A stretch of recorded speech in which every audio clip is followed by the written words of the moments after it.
Tampil di acara hajatan, penampilan kurus Lesti Kejora jadi perhatian. Video Lesti Kejora tampil di acara kawinan mendapat perhatian warganet. Namun, warganet malah fokus ke bentuk tubuh istri Rizky Bilar itu yang dianggap terlalu kurus.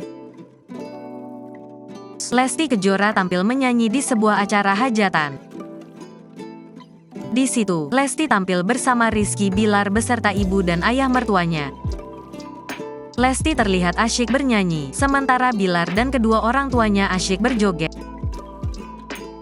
Bahkan, Rizky Bilar bersama orang tua itu menyawer Lesti Kejora dan uang saweran itu kembali dilemparkan ke arah penonton.